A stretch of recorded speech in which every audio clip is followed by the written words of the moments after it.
Hello friends, Varahi అమ్మవారి temple అండి. ఇది మనకి కాకినాడ నుంచి జగన్నాథపురం బ్రిడ్జి మీదకి ఎక్కి వెళ్ళి బ్రిడ్జి మీద నుంచి రైట్ తీసుకోవాలండి. రైట్ తీసుకున్న తర్వాత జస్ట్ కొద్దిగా ఎదరికి వెళ్ళిన తర్వాత టీ రోడ్ వస్తుందండి. దాని నుంచి లెఫ్ట్ తీసుకోవాలండి. లెఫ్ట్ తీసుకొని బ్రిడ్జి డౌన్కి వెళ్ళిన తర్వాత బ్రిడ్జి డౌన్లోకి రైట్ తిరగాలండి. అక్కడి నుంచి 3 కిలోమీటర్ కొవ్వూరండి. కొవ్వూరు అంటే మళ్ళీ మన రాజమండ్రి దగ్గర కొవ్వూరు కదండి, కాకినాడ పక్కన ఉంటుందండి చిన్న కొవ్వూరు ఒకటి.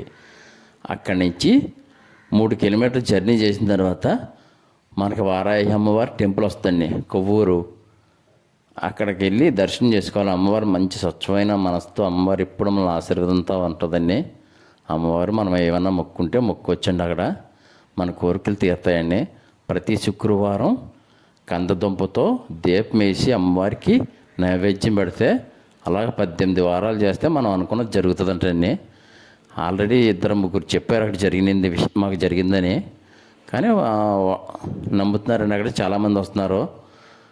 నీట్గా మొన్న రీసెంట్గా కట్టారని టెంపుల్. ఆల్రెడీ ఎప్పటి నుంచో అమ్మవారు చెట్టు కింద ఉండేదంటే అమ్మవారు వాళ్ళ కులదైవంగా ఉన్నారంటే అమ్మవారు.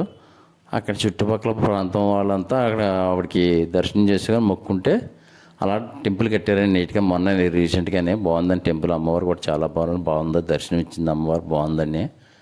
ఒకసారి వెళ్ళిలా ఉంటే చూడండి. ఇలా కాకినాడ మించండి, కాకినాడ మించి. Okay, bye.